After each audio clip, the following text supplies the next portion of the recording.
All right, thank you for everybody for being here tonight. I'm going to call to order the budget subcommittee meeting of the Weymouth School Committee for April 29th, 2026. I'm going to first start with a motion to take out of order student transportation update under contracts and procurement. I make that motion. I second it. Thank you.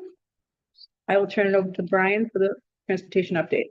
Thank you, everyone. So as we've been discussing since this winter, our 5-year contract with First Student is up this June 30th. As has been done in the past, we do an invitation for bid following Mass General Law 30B regulations. We were talking about during the process that historically we have one bidder each year. Get close to 32 interested parties with 2 bidders. So we had 2 bidders in response to the IFB, First Student and NRT. So we just want to clarify a couple of things first. We want to clarify the budget subcommittee that this IFB strictly for our standard home to school bus transportation. This does not include our special education vans, our van pool for DCF, Mento student activities, which are handled under a separate process. Alyssa and the procurement review team that she has led are currently in the due diligence phase of the process. While NRT appears to be the responsible and responsive based on their submission, we are conducting a more extensive than usual review. Again, this is the first time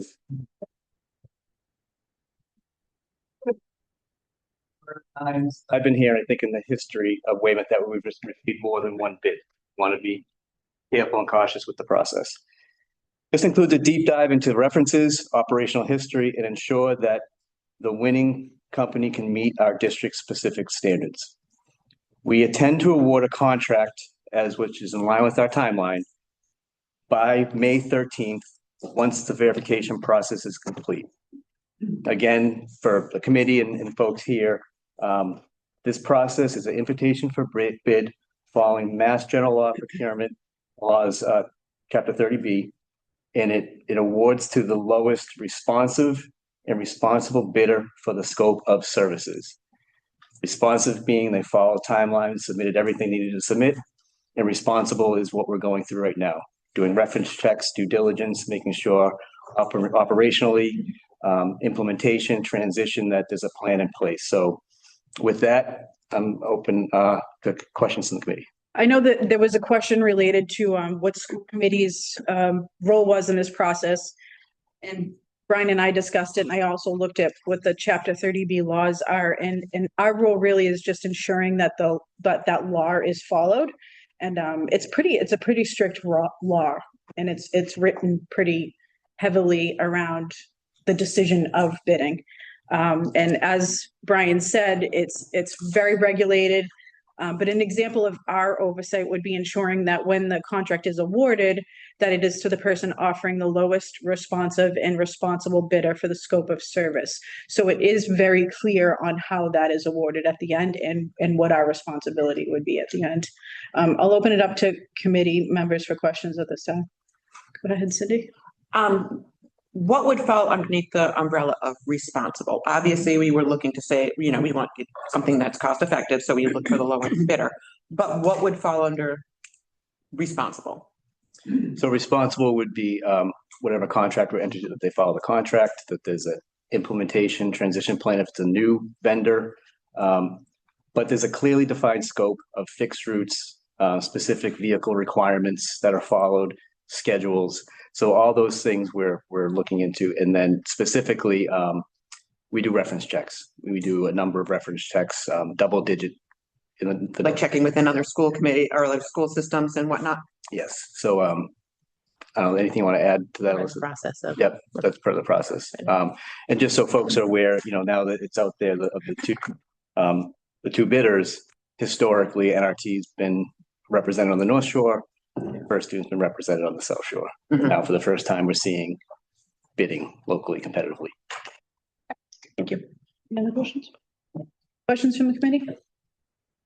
Go ahead, Ashley. Is it something we have to vote on? We vote to accept the contract, but the contract would be awarded based on that law. Okay, I'm sorry. Can you repeat that one more time? We would vote to accept the contract. That's under our purview. But the contract is awarded based on that law. Okay, thank you.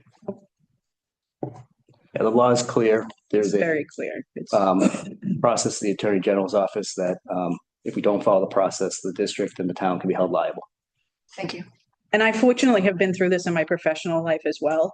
And, typically when these processes happen with contracts in-house to contract, vice versa, you're kind of looking at the folks already doing that job and you're looking to retain that service level as well. So that's probably something that's going to be explored during this process as well. Yeah. All right.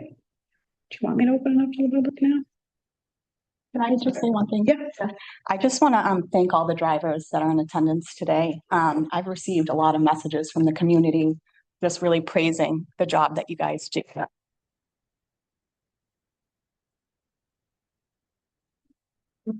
How much their children look up to you and how kind you are to their children. So I just want to acknowledge all of you that are here tonight and just thank you. Thank you for getting our precious cargo here in Weymouth to school safely. Thank you.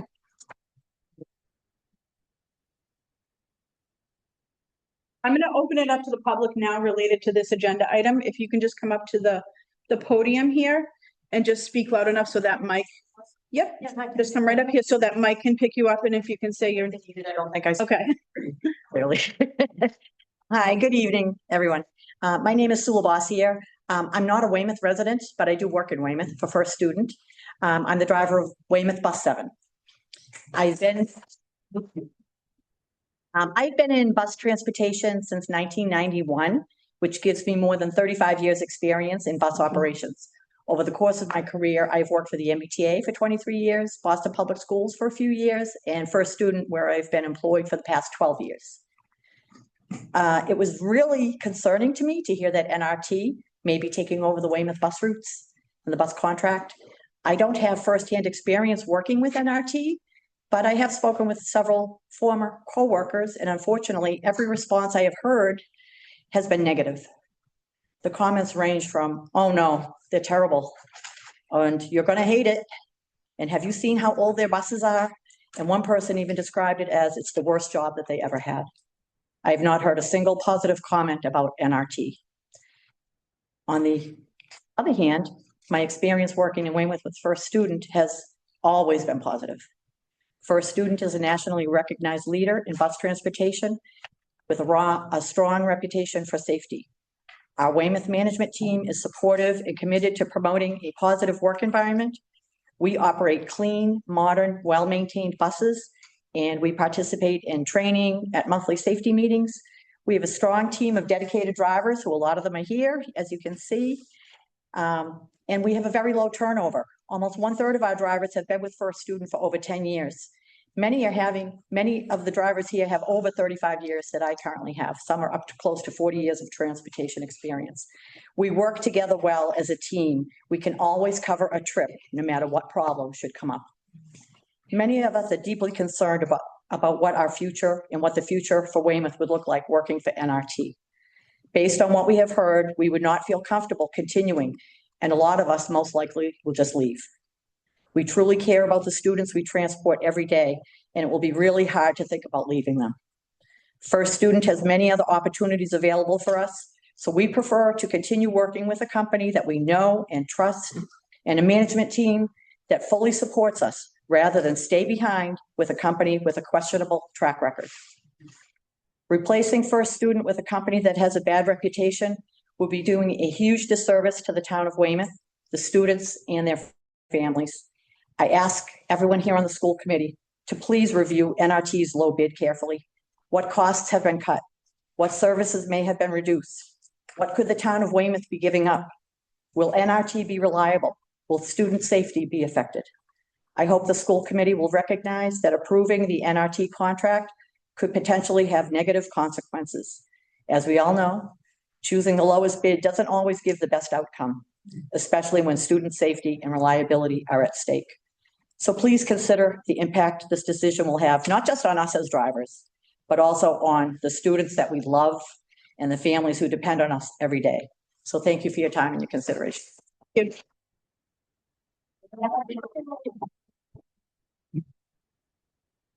Danielle, I think definitely I appreciate the comments. What I can do is if there's something I can clarify with it as it relates to the scope of the work and the potential contract, I will certainly do that. Because I think it's good to get facts out here as well. In terms of the buses themselves, the scope of work is virtually the same as the scope of work for the previous 5 year. We made some small adjustments, but in terms of buses, let's say, the 30 buses, like in the last contract, have to be new buses, no older than 5 years, outfitted with cameras for safety, both audio and video. Video is in the last contract. So I think it's important that comments are made here and questions are asked, but I just want to clarify those components to the public as people are digesting this and thinking about going forward. Thank you, Brian. Yeah. Go ahead.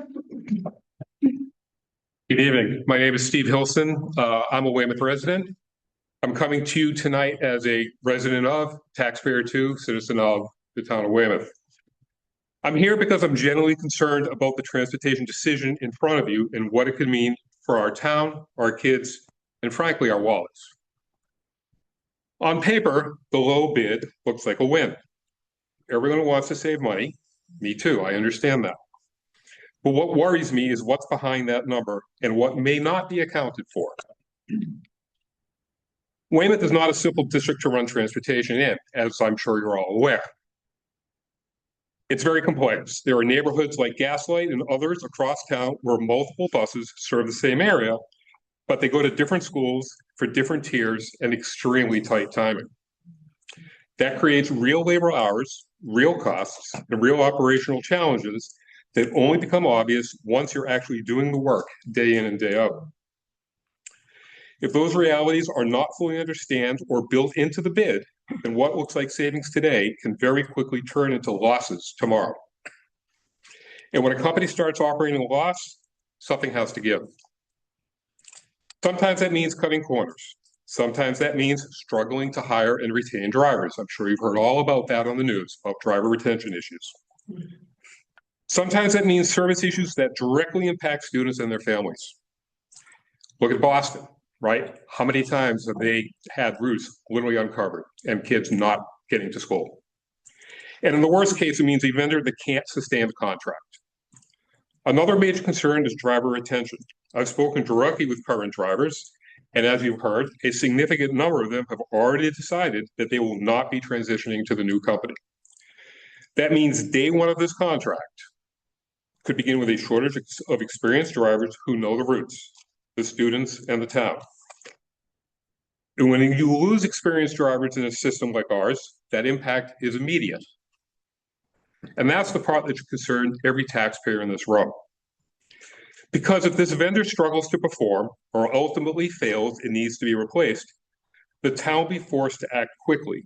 And that next contract will not come at a discount, it will come at a premium. Penny wise, pound foolish.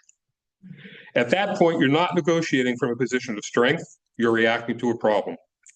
And when that happens, the risk of overrides, we all love that word, becomes very real. And every resident in Weymouth ends up paying for a decision that originally looked like it was saving money. But in truth, this isn't just about numbers on a spreadsheet. It's about stability. It's about safety. It's about whether we're setting ourselves up for success or for disruption a year or two down the line. Our kids rely on this Our kids rely on the system every single day. Families rely on it. The town relies on it. I would urge this committee to look beyond the initial price and consider the long-term impact of the decision, as you are doing. And I'm very happy to hear that. I've done 30B stuff when I worked for the city of Boston, so I'm very aware of those regulations. Because the cheapest option up front can sometimes end up being the most expensive one in the end. Thank you very much. Have a good evening. Thank you.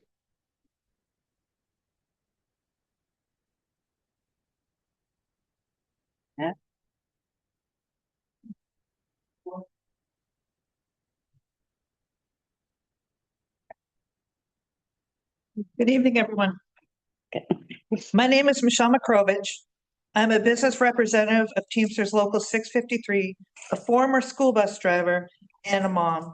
I'm going to be very direct tonight because what you decide here will have real consequences for the safety of Weymouth children.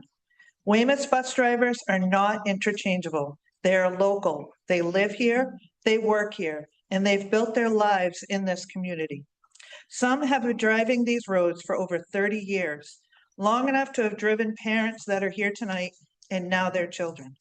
This is not just experience, this is generational trust. They know these streets, they know the dangerous intersections, they know the routines, the families, the kids who need a little extra attention getting on and off the bus. That level of awareness is built over years, not handed out with a new contract. Let's be clear about what happens if NRT is awarded this contract without conditions.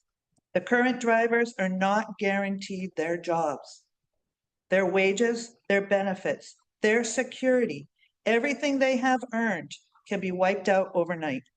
The union has reached out to NRT with a signed petition from the drivers asking for one simple, reasonable commitment: honor the existing contract, terms, conditions, and seniority of these drivers.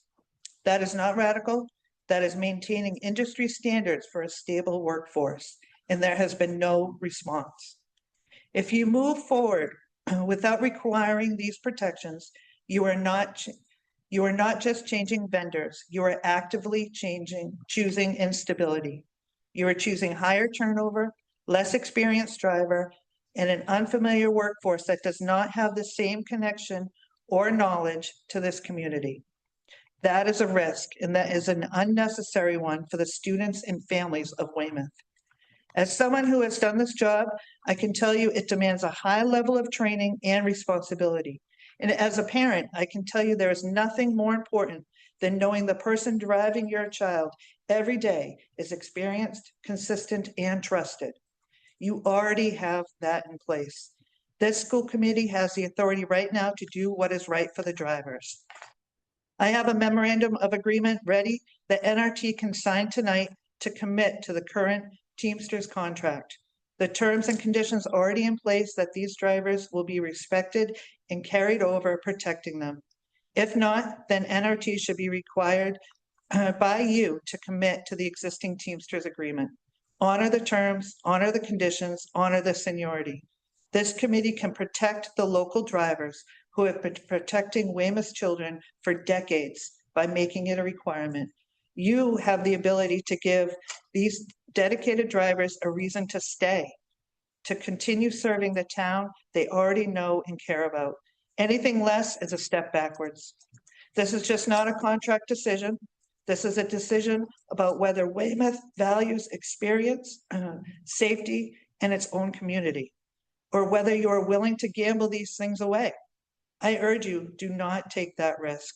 I am asking the committee to stand by your drivers, keep their contract intact, and keep their trust in your child's safety a top priority in Weymouth. Thank you.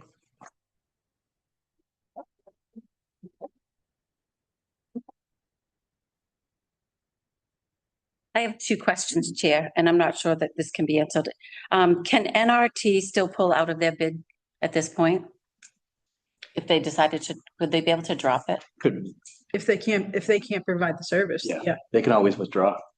So, and then could first students resubmit a new bid We would, at this point? You have to rebid it, yes, You'd have to- if NRT withdrew, we would have to rebid. The whole process. the whole IFB, Whole thing starts over again. whole thing starts over. Correct. So now that first student knows what NRT's bid is, could they counter it? So No, they cannot. No. I don't know. because it's too, it's a public process too.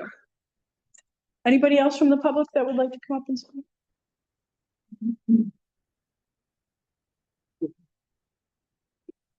Hi, I'm Marion Yablonsky. I don't actually drive for Weymouth. I drive for Rockland, but it all comes out of the same bus yard. And I've been with First Student since 1995. I don't know how that happened, but I'm still here. And I've never had to work with more dedicated drivers than I have here. I'm the shop steward at the lot, so shop steward's one thing. I want to protect the drivers. You know, these are not just people in a bus. They get up every day, up early. We had a bad winter, had nobody call out because of it.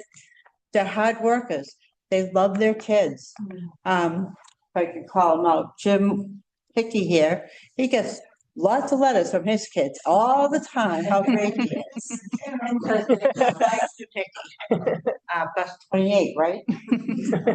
But also, for our drivers, every one of the school buses in Weymouth, Rockland, and Holbrook all have stickers on the back of their buses representing the police officer Chesney that was killed.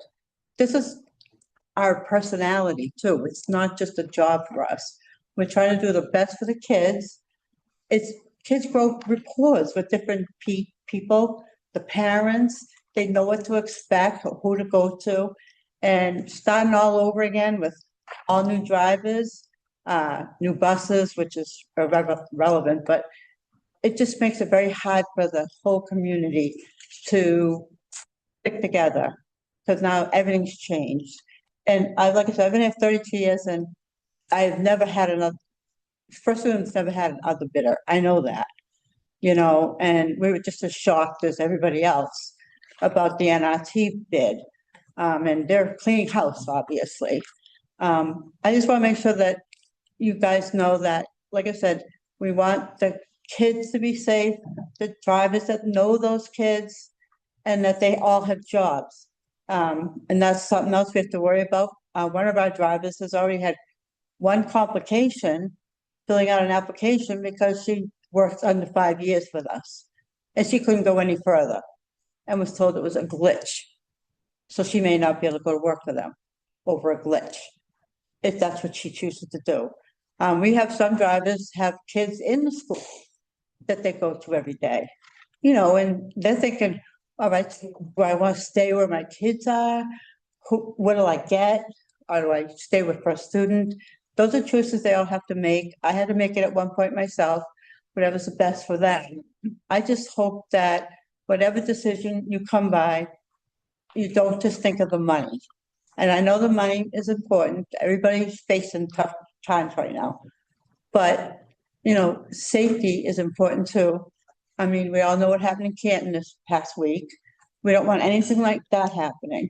But we know all the parents and the kids, it's very less likely that that will ever happen. And we'll deal with it if we have to. So that's all I have to say. And just think about it. Thank you very much.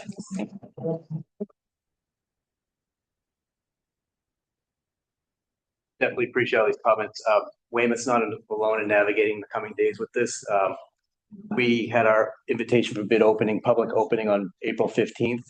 There's another South Shore town that was a couple of days after us that had the same public open bidding, and NRT is the apparent low there. And then there's another district that I think has a bid opening Friday, so we'll see what happens there. So we are talking to those districts about year transition plans or whatever happens. But I just want to say Weymouth's not alone in this right now. Go ahead, Cindy. First of all, thank you for everyone who has come and made a statement. And I just want everyone to know that I personally appreciate you all coming out, and I personally know that this is a huge community decision. That as a parent of a child who rides a school bus, I know bus 23. I see you every day coming down, and I appreciate you. When my husband comes running down the hill, you yelling out your window, "Don't worry, I'm not your bus. He's coming." I appreciate you. Bus 4, I see you every day as we're waiting there, and P's not here. I didn't see her, but we know this is not just affecting our kids. This is a community decision, and I just want everyone to know that we all know that.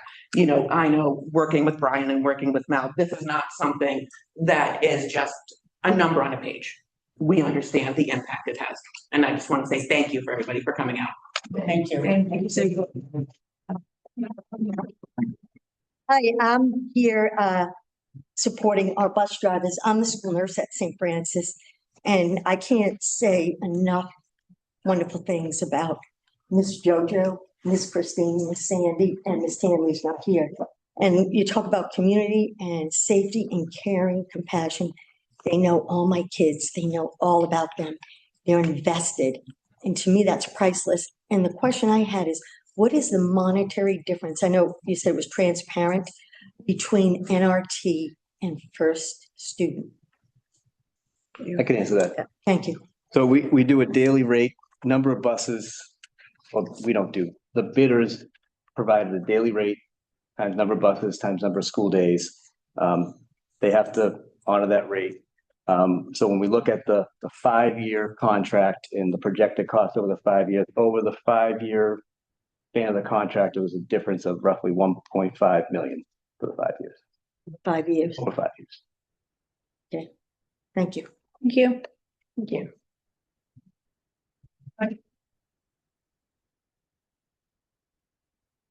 Anybody else from the public? No? No. Hey, there's nobody online that wants to speak. Anybody online that would like to make a comment about the transportation update? Yeah, just type in the chat. We'll have to read your chat. We don't, Okay. it's webinar. We'll just keep an eye on it.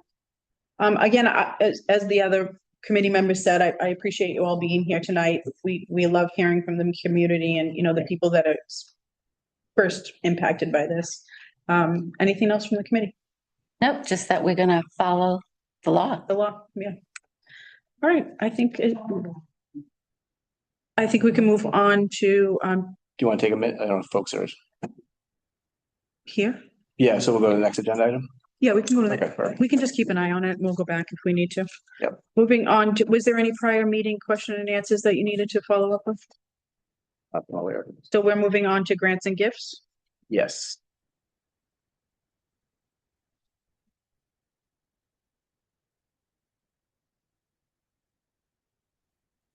So grants and gifts. So we'll start with grants. The first item I have is our Title I projection for next year. But we're looking at, we've been talking about a potential deficit created with the federal funding for Titles 1, 2, 3, and 4. Yep. The early projections on that number was around $250,000. We've gotten recent information from the feds and through DESI that they're projecting that the Title I impact for FY27 will be potentially a 7% reduction over FY26. So we're now looking at a potential shortfall of $52,000. So we have factored that into our calculus when it comes to our budget projection for next year. 52,000 versus 250,000 is quite a bit of a difference. So it's encouraging news, but it's nonetheless, it's still a cut federal level for the state for Title I grant funding. Have we updated that spreadsheet to reflect that? That's been, yes, that's part of we'll get into that. Okay. Kind of that down below wins and Budget. misses. Sure. So. Any questions? I just had a hard time hearing. I'm sorry, Brian, not to make you repeat yourself, but could you just tell me the potential, correct me if I'm wrong, it's a potential federal Reduction in Title I funding. reduction in Title I funding? Yes. Okay, and how much are we looking at? 7%, which comes out to 52,000. 2,000. Okay, 50,000. so when you say potential, like, when do you think we'll know for sure? Title I is usually June. And then when the budget. Yeah, and the fact that they had originally said 10% and then kind of that it's more like 7%, it makes you feel like that is probably going to be the number. Okay, so originally it was a 10% reduction, Yeah, but it's come down to 7. Yeah, it was like, an estimate of 10, project of 10%, but It could be anywhere. It could be as late as September. I don't know. Our Title I coordinator, Jeremy Angelos, works with the finance department on what our final allocation is. But if you remember back in December when we were talking about this, it was a 10% reduction in Title I and an elimination of Title 2, 3, 4.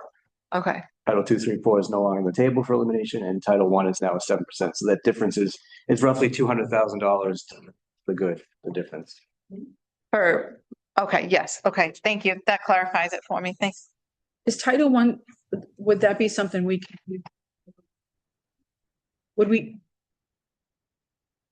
Would it be something we could use the new revolving account to supplement that or no? So Title I is for economically disadvantaged. Yes, right. So I get what you're saying. Yeah.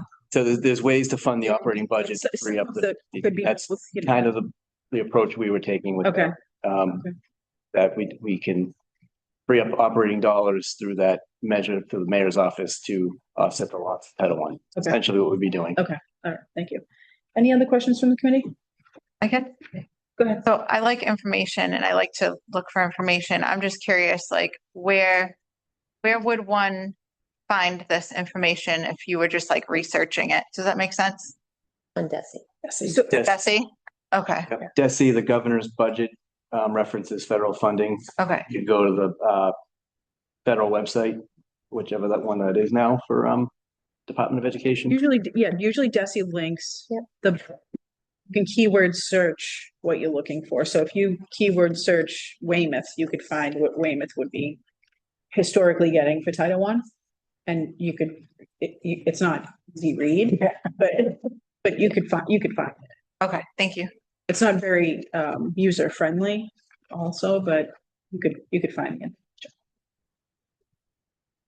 All right, any other questions from the committee? So still under grants and gifts, the other good news we want to share. Paul, and in your packet, if you recall, we received a very generous gift from the William Allison Trust earlier in the year. It established a scholarship fund at the discretion of the high school for students continuing education beyond high school for CTE and who had an interest in music. So Principal Monahan is looking to award some scholarship funds this year.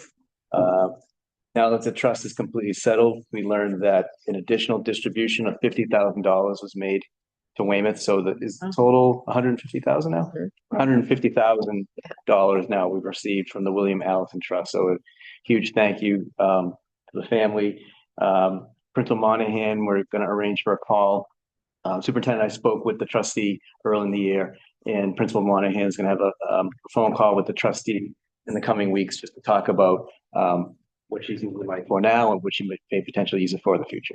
That was my question. Would these scholarships be awarded just this year or would this continue year after year? Yeah, it should be over time. Okay. The other thing that we're talking about is the school, the college work that we're doing with Quincy College. So there is a piece to that once we're approved by the Department of Ed. So if we have students at Weymouth High School taking college credits for Quincy, it's like that opportunity. So we'll talk to the trustee to see if there is maybe some incentive to support the kids in taking those classes while they're in high school. Because I think it is somewhat of the vision that we had talked about before. Yeah. I've talked to Karen a lot about that program, and every person that I talk to about it, they're like, that's huge. Coming out, you would come out of high school with 22 credits of already college. Or so much beyond dual enrollment, which everybody's kind of dual enrollment. Yeah, and it's, in a supportive environment as well. Sometimes you go off to college and transitions are not great. That support kind of falls off. This would be really, really huge for kids that need some support. Yeah, we worked closely with Quincy High School because they've already one of the first. And so it's great to also have another district that, we're so grateful for Karen and kind of working in Quincy. So we have some great peers to kind of help us through the process, which in Quincy College is phenomenal too. Great. Keep us posted if that's something that's look out in the future. Any questions from the committee? Did you? I'm sorry, I don't know. Oh, it's fine. It's fine. That, a lot of us have been up since 5 this morning. So Oh, yeah, absolutely. we're all gonna leave. I appreciate you guys. Thank you. Time to listen to us. Thank you very And we'll be for coming. seeing what happens. Okay. Thanks again. Thank you very much. Thank you all. Any questions related to the? I'm just curious. I just don't know too much about the Allison Trust. So if people, is it like a scholarship that the kids apply for and there's a process and? That's what we're saying. So we'll reach back out to the trustee to clarify how we want to use that money. Oh, okay. So is this new? Additional funding. We've already talked about the Allison Trust Fund, but there's an additional check that just came. I see. Okay. But we don't know if there's stipulations on that additional. Right? Yeah. That's basically. I see. Yeah. Anybody else? Is that it for grants and gifts? So I got Yep. audit and report. Moving on to audits and reports. All right, that's all we do, is audits and reports. Food service audit, we'll have more information. We'll have a full report for you, for the committee. But we did meet with the auditors a couple weeks ago. And I think some good things came out of the audit. You know, they always have findings, whether it's around, you know, how we manage, like Buy America provision's a big thing right now. There's other operational things that DESI has ideas and thoughts on. But for us, we focus on the financial audit piece of it. So the operational side of the audit is Chartwell's and Lissar, and they do an amazing job. And you'll see that in the audit when the audit comes out. But one recommendation that came out of the audit is, so for years, prior to free school lunch and breakfast, food service revolving funds were always generating enough revenue that you couldn't hold in your funds more than a certain dollar amount. You couldn't carry more than 3 months of operating costs. Before the pandemic, you know, those funds were just very low, almost a negative. Now it's happened since the free school lunch program. Those funds have built up again to significant amounts, but you can only use it for school food service, right? So we've purchased all the new equipment we can purchase. So one finding was that we're carrying more than 3 months worth. Okay, well, I guess that's a good problem to have. So in talking with the I audit, assume a lot of people are with the free lunch. everyone across the state is dealing with this. So one thing we talked with the auditors about is, so we've done an indirect cost rate for utilities, right? Not huge dollars, but enough that's helped us balance our budget the last couple of years. The recommendation is that we go to a direct cost model where, and we went back to Mike Manning and Alyssa went back, 20 years in files to find out that we used to do a direct cost calculation of custodial costs, utilities, and then supplies. So we're going to start doing that again. So the easiest way to explain it is if we buy, supplies that are directly for the cafeteria, that's not through first student, that's a food service charge or expense that we can charge to the food service revolving fund, right? Custodial costs. So if our custodians are working X amount of hours a day, if an hour is focused on the cafeteria, that's a direct charge. So and when we get into balancing the budget, this is one of the mechanisms that we think we can now utilize going forward. So we'll talk about it more when we talk about the budget. Okay. But to me, that's the big win out of the audit. Yep. I think Yeah. Go ahead. So would that include, then we have a vehicle that drives the lunches around, so would that include the cost to maintain and use that vehicle? So we bought, Right, we have maintained, and we've actually paid that employee through this. okay, So it's a great question. That was a very easy to quantify. And it wasn't huge dollars in terms of what we had available over the years. But now it's that same idea, Mary Ellen, if we're buying stuff that's specific to the cafeterias, if staff is specific to the cafeteria. Can we use the funds towards CTE equipment? That's the question. So we can't, even although CT has a food program, it's literally based on the National School Lunch Program. And it's federal funds coming through the state to us. So again, we were audited, very strict regulations. So we talked with the high school and the middle school about meal counts and students using IDs to get meals, to make sure that for the feds, the meal counts are accurate. So it's federal dollars. I would love to, but we unfortunately can't. Does this apply for breakfast as well? Any school food service, so breakfast or lunch. Fun lunch. and not what about the Wildcat Cafe? No. No, still no, okay. That's good. I mean, it is, but when, try to find a way, I just try to find a way. Any other questions for the committee about it? Any other maintenance projects? Yeah. We're gonna provide a more comprehensive list. But the superintendent and part of Mel goals will be reporting more about just projects we've done, improvements. but we've done a number, and I think there's more opportunity for me just to thank the maintenance staff, custodial staff. We do a lot of the work out here, and it's amazing. So in addition to taking care of the buildings, 100,000 square feet, under the acreage, we've done things this year that, again, we'll have a more comprehensive report. But at the high school field, new sound systems. When it comes to graduation, there'll be a new sound system for the high school field. West Augusta, we just finished that fencing project. That was all internal. We've partnered with the town on things like the Pingree Playground. That area's beat up during the winter, so we replaced fencing. We removed that story walk that was old and beat up there. We put the modulars in this year and done a lot of work with the modulars in terms of like additional FF&E within the modulars, protection, gating, fencing. We also reached a tentative agreement with them as well, and they were a great group to work with. Tracy was a closer for me, but group to work with.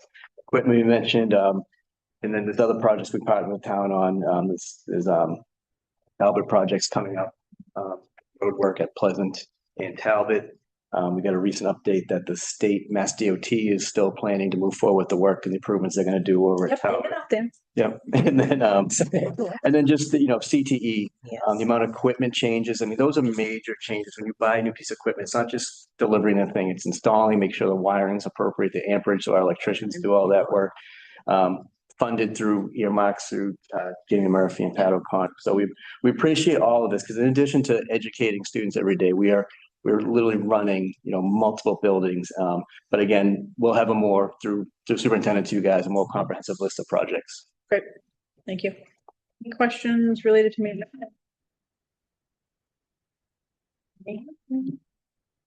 On to fiscal year 27 budget plan. A couple more on contracts. Okay. I just wanted to skip that. You want to hear about more contracts? So the other two noteworthy are the town entered into a 5-year contract, same process we do for 5-year contracts with OpenGov. Yeah. I just want to share with the committee, we got a lot of questions on, does this benefit schools? It does benefit schools, in particular. It benefits finance in the procurement office. Really standardized. It opens up a whole network of collaboration with, see what other cities and towns do around procurement. So that we're excited about that. And then the other we're exploring is our phone system is up this year. And so we're working with the town, partnering with them, looking at vendors, and potentially a new phone system for the new school year, but we'll report out when we have more information. But unlike what we talked about here tonight, utilities are a different sort of procurement. So we're working with the town, and with things like phone systems, any sort of utility like that, it's nice to work with the town and be on the same page and the same systems. It just makes doing business easier. It's usually more cost effective for contracts, but those are the only other contracts that I had updates on tonight. Anything else, Alyssa? No. No. Just, yeah. And when is the phone contract up? June 30th. June 30th? Yep. And do they handle that entire process of procurement, or do you? That's a joint effort. It's a joint effort. So do you handle it? That's really the part. No, it's truly a joint effort. Okay. Town procurement and Yeah. procurement, adding to your left. Meeting. Does that have to be bid out as well? Or is that, yeah? Three quotes. Dan? Well, I'm not sure about that. Okay. Yeah, it's a utility, it's a little different. Yeah. Any questions from the committee on that? Now can I move on to budget? Certainly can. Fiscal year 27 budget planning. Okay, just some state updates briefly. We've heard a lot of news about the governor's budget, the House Ways and Means budget, still going through the process, but it seems like we may be seeing $160 per pupil minimum this year, which is for Chapter 70.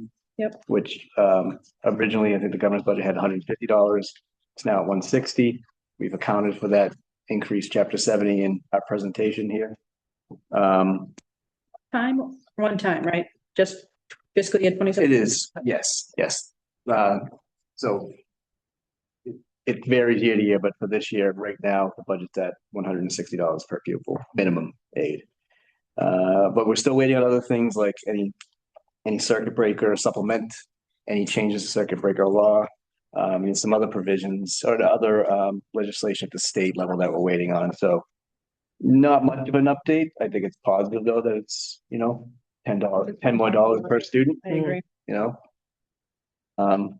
Any questions on that before we go into the school stuff? Oh, I can't see you, Gus. I'm sorry. All right. Sorry. Thanks. You need to hit I the, thought I read something. Oh, sorry. yeah, no, you want to hit the, you want to hit the Mike, Oh, Mike, the mic. No, my, oh, over there. You can stand or sit. that's fine. It's just a quick question. Brian, I thought I read something that Housing and Ways version of the budget did have 100% reimbursement for circuit breaker. Have you seen that? They are proposing that, Gus, yes. That's Okay. legislation, and I don't think it's passed. Yeah, Okay. yep. And an increase of 5% a year they're asking too. So two separate, so the law is 75% and they try to hit that. Yeah. The last few years, they've hit at least that. This would fund it at least for this year, 100%. Oh my. But there's also, through Senator O'Connor, talks of legislation to increase it over time to make that a permanent 100%. Gotcha. We try not to get our hopes up. Not until we absolutely know. And the checking account. That's right. Any questions from the committee on that? So I'm just going to share my screen here. Okay. In the packet, but now, pretend 15 numbers. We're going to talk through this slide. Yeah. Before Brian gets into the numbers, I just want to thank everybody. This process, like we talked about. That's fine. We've been doing this since November. We want to thank school committee for supporting us, all of our staff and families that have been showing up routinely for us. Mayor Melise, Chief of Staff Lacey, Acting CFO Langell, all of Town Council that has welcomed us and brought us over for some collaborating and helping people understand the process. Senator O'Connor, it really has been a collaborative process. And I know we all want what we can, the very most that we can possibly get. But I think through all of this collaboration, we're in a better place today than I know we were in November. I want to thank Assistant Superintendent Smith and Alyssa Bossi for their expertise and their professionalism and patience in educating everybody, right? That transparency process of truly walking through everybody in this process. And it's not an easy process, but hopefully people recognize and appreciate the work that they've been doing to help people understand everything. I apologize for unhinged text. Yes. Because it has been a long process and we're trying to be as transparent as we can. And we've talked about since November, the reality, the stark reality at the state level, at the federal level, let's start there, federal level, state level, municipal level, all the way down to the school level. And I think Brian and Alyssa have done a very good job helping us truly understand where those numbers come from, why the numbers are smaller, the costs that are increasing on us, so that everybody can truly be a part of the conversation. And just to add to that, I do, again, we want to thank specifically in addition to Alyssa, Meg Verlico, Lindsay Fredolillo, Christy Edelman, and Jeremy Berm. Mel has built an executive team that we talk about this stuff literally every day. We meet every Tuesday morning for hours and we talk about this stuff. So numbers are numbers, but without these folks here helping us navigate and understand the impacts of the decisions we're making, we couldn't do it without them. So thank you guys. Yeah, I mean, when Brian says every day, we truly mean every day. That we're talking through. And I thank you all for being patient because it has been a long process. We have tried really hard to be thoughtful and intentional about the information that we put out. Because like I've said before, this is people's livelihoods, right? And they affect your children every day in school. So we've really tried to just let the process happen and not trying to kind of create additional chaos in our classrooms. We're getting to the end of the process, as we'll kind of talk through a little bit tonight. The other thing that's going on that I've talked a little bit about is the strategic planning, right? So we have a lot of working groups. We're collecting a lot of data. So all while, like, when we talk about a budget, that's why I like the idea of it's more about our funding plan, right? Because the budget is a snapshot in time a lot of times. The funding plan changes all the time, right? We have needs that arise all the time. We're constantly, like Brian was saying, our whole team is talking about what is a priority, and what was a priority 3 weeks ago might be like 2 down on the priority list because of something that's going on. So that's that process that we're constantly working through. And that strategic plan is helping us. So as we look at our priorities, which is a good thing that the process has been kind of slow, because it's letting us understand what are people's priorities and what direction does our district need to move in as we're looking at all of these numbers. I think sometimes in the past you have a budget, you just kind of keep doing the same thing over and over again, but it's really allowed us to have these conversations over and over again. We listen to all of you every week, whether we're meeting for, budget or a school committee. We listen to everybody, whether it's through surveys. What do people want to see happening in this district? And Brian will get a little bit into the numbers, but as we talk through the funding plan, so you're going to start to hear more and more about some of the things that are happening. One of the things that we're pushing out this week, and part of it is timing, is you're going to hear like Chapman is moving from a 7-period schedule to a 6-period schedule, the Chapman Middle School. The reason why you're starting to hear about that now is there's a lot of process that had to happen with that. There was scheduling committees under the principal, there was union involvement, there was a lot of things that had to happen before we can actually start to talk about, is this going to happen? So Chapman will be moving from a 7-period to a 6-period. A lot of that, like people are saying, that supports our budget, but it wasn't decided because of our budget. When you have 7 periods a day, the amount of learning time in your core classrooms is very limited. A lot of our programming is based on 60-minute classrooms. That's not happening when you're moving through 7 periods of a middle school. So that's a lot of the pieces behind that. The reason why Chapman was 7 periods is we changed it to 7 periods when the middle school was closed to rebuild Chapman and they went up to the high school. 8th graders took on the 7-period-a-day schedule as the high school. We never really changed it back to a true middle school model. The other thing that you'll hear about this week is limiting the world languages at the middle school. So when Chapman was built, world language was a mandatory core classroom. Again, we're finding some programming issues with that. We find that our kids need a little bit support in other areas or have interests in other areas. So we're leaving world language as an option, not as a mandatory core class. With that, we're eliminating French as an option at the middle school at this moment. So next year, there'll be an option to take Spanish in the 7th and 8th grade. French will still be an option at the high school as well as the other languages. But for the middle school for next year, Spanish will be the option for students. And doing that, somewhat of a little bit of a budget. Part of it's exploratory, part of it's learning time. Part of it is also that when we have to make some choices, we want to make sure languages are offered as much as they possibly can at the high school level, because that's where they need to be offered for college credits and that kind of thing. So those are, as we kind of roll through these things, like we said, the transparent, those are the things that the middle school is kind of learning about this week. And I wanted to make sure everybody here is understanding that as well. And we thank Principal Jones and his whole team for kind of really working through a difficult thing, which is trying to support his teachers in understanding and changing their schedule, which has been great. And that's it. That's kind of it for right this minute. When we talk about the funding, we're still ironing through what Brian's going to talk about and what that looks like. And it is a great surprise to us in a lot of ways. I know it's not what people want, but it is a surprise from what we were hearing in November. So all of our scenarios, as we were going through, again, we talked about, we were preparing for the worst, right? So in our minds, I know it seems maybe disappointing to some people, but in our minds, what we were picturing all along, it's giving us quite a bit of breathing room in our sense of where we thought we were going to be. So we still have to kind of work through that, as well as, like I was saying, working through the priorities that everybody has talked through. So that will become a little bit more apparent in the next few weeks as well. But if people want to know, the cuts to our staff are going to be very, very minimal at this point.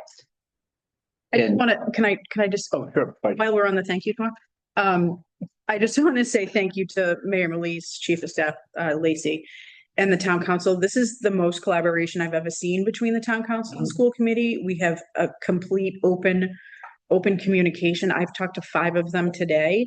I had a coffee hour with Counselor at Large Donovan this morning.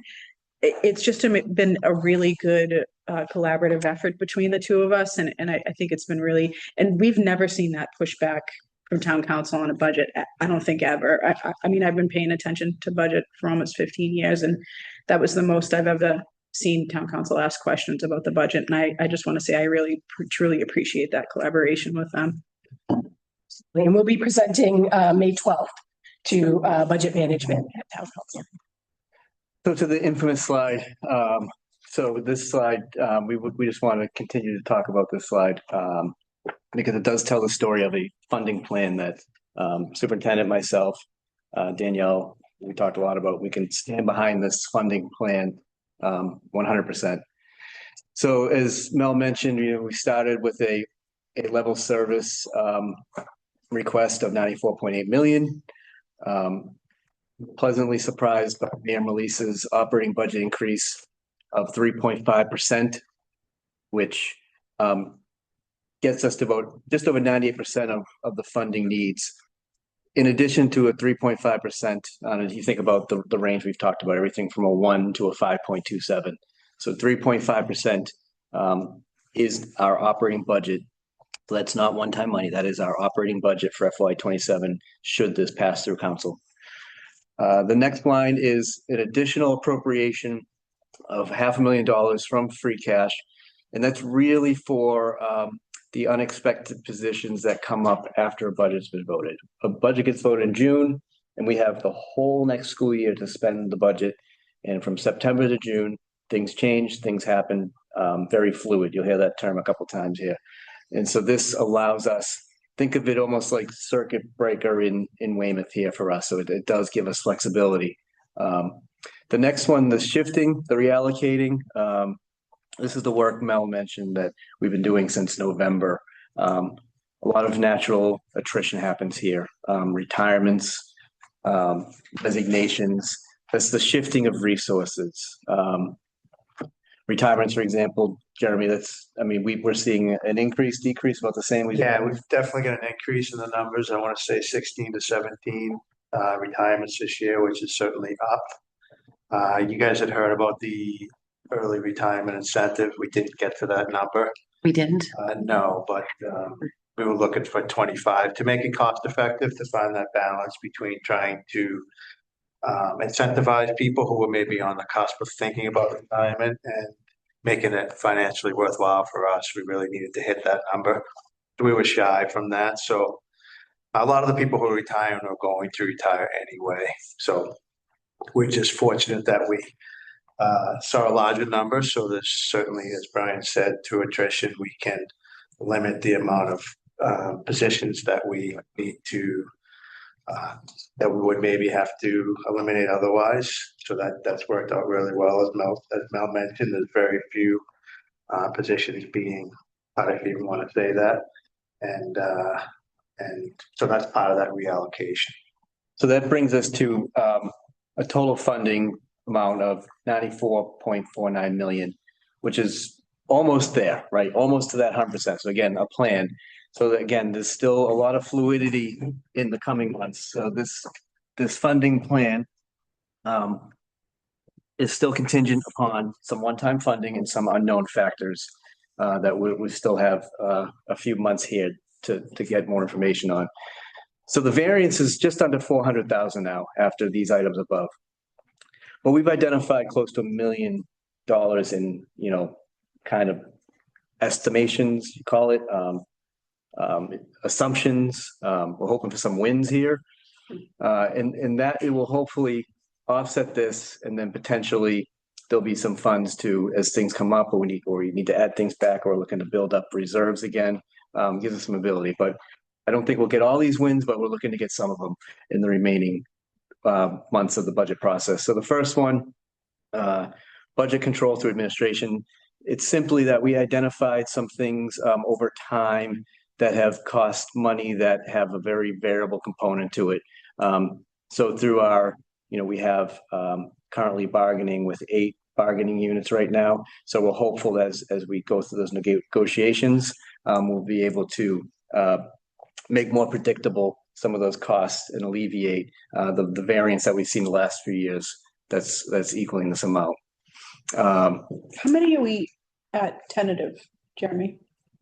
Say that again? How many bargaining units are we tentative agreement? 3 Great. out of that 8? Correct. Yep. School fee increases. So this will be on the May 4th agenda. We've always been able to, so the programs that are supported by fees, we've always been able to supplement with the operating budget, those programs.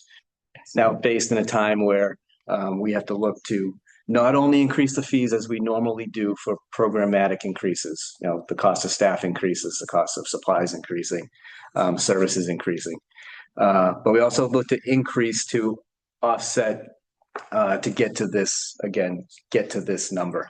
So we've put 100,000 placeholder. We'll talk more about this at the next meeting, what that number means. School shifts, this is exactly what we're talking about with the food service audit. We're hopeful that a number like this is something that not only one time, but could be an ongoing supplement to the operating budget from the food service account. Jerry mentioned the retirement potentials. Earmarks we talked about. This is literally, Senator O'Connor has committed $200,000 in a supplemental this year, so we know that number. There may be more. And the final one is truly an unknown circuit breaker. So all said, we get some wins here. This remaining variance, which is 0.4% of our ask here, eliminated. So that's the funding plan as it stands on April 29th, 2026. It can change tomorrow. Right. We could win Mega Millions. Any questions from the committee? No, it's very clear, and I appreciate all the work that goes into it. I do have to thank your commitment to building those relationships with the mayor's committees, the town council.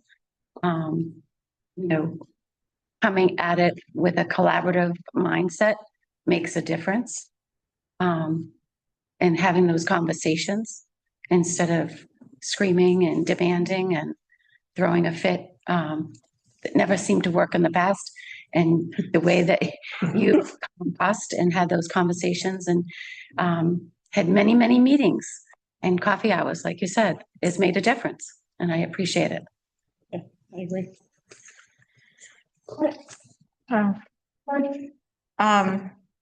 Okay, so I'm just looking at the numbers here. So can we cross off the increased savings from school retirement then, based off of what Jeremy just said? We may have more, we don't know.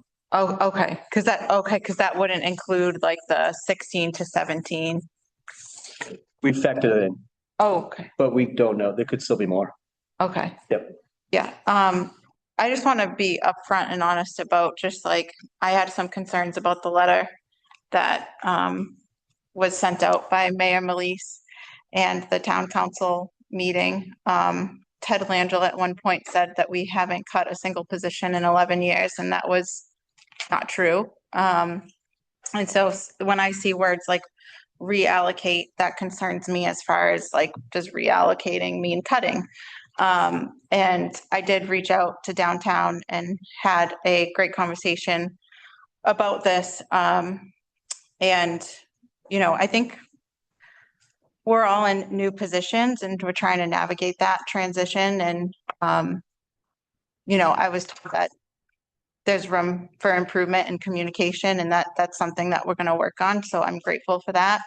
I am grateful for the 3.5% and the $500,000, but I just want to be transparent about that and my feelings on the letter and the meeting. I had a really tough time watching the town council meeting on Tuesday. I did appreciate Rebecca's questions. She had some good questions, but I think that the letter was misleading and the town council presentation was misleading.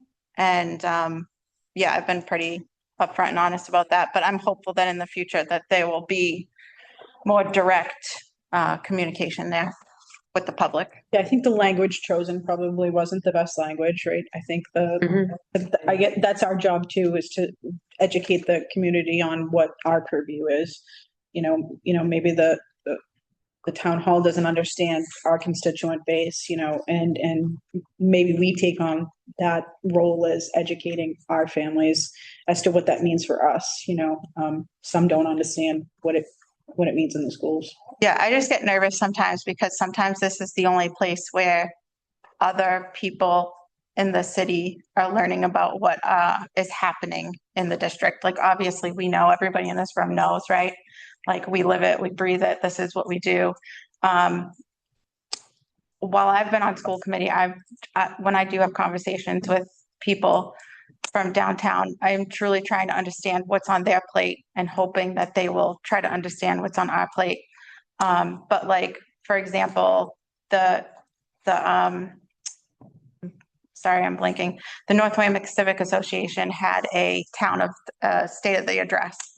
And, there was no one from the school department there. And I did send out an email just saying like, hey, you said all departments were here, but the school department wasn't there. I didn't see Melanie or Brian. I said, I would love to see them there next year, because that could be the only time where, like, if you don't have kids in the district, if you don't have grandkids, like if you don't have teachers in your life or educators in your life, like this could be the one time that you're getting an update about the schools, right? So I just think it's, I think getting the message out there to everybody, not just, we live it, we breathe it. The goal is to get it to everybody else so that they can understand what we're going through. You know what I mean? I do. Yeah. And I think, I agree. I think somebody from the school should have been sitting up front, but we were representing the schools that night too. We were all, Yeah. we were all, going around the community members, speaking with community members, speaking with department heads. So we, we can take that role too. Getting that word out. I think that's kind of one of our biggest roles is constituent bases, Did you have something, Tracy? When you say downtown, what does that mean? Does that mean them? Oh, okay. Building. I know, that's it. Town hall. Town hall. The people that work over there. Okay. Yeah. I was like, not sure what downtown was. Anybody? Sorry, that's what I call it. Go ahead. Me, because I have a lot of chicken scratch. I apologize. First, I just want to acknowledge that obviously we're not in as severe a hole as some of the other districts. I do want to acknowledge that.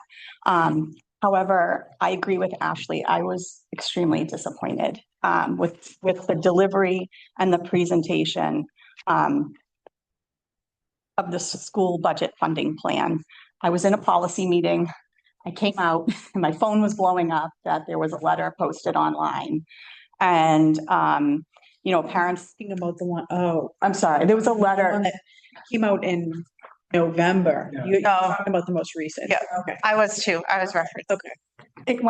this was attached to it. Okay. So, and I think that's what started a lot of confusion because parents saw that letter, they were celebrating, they thought we were getting level service. And then as people dug a little further, people are scratching their heads saying something's not adding up. Last week, we were irresponsible for voting a level service budget.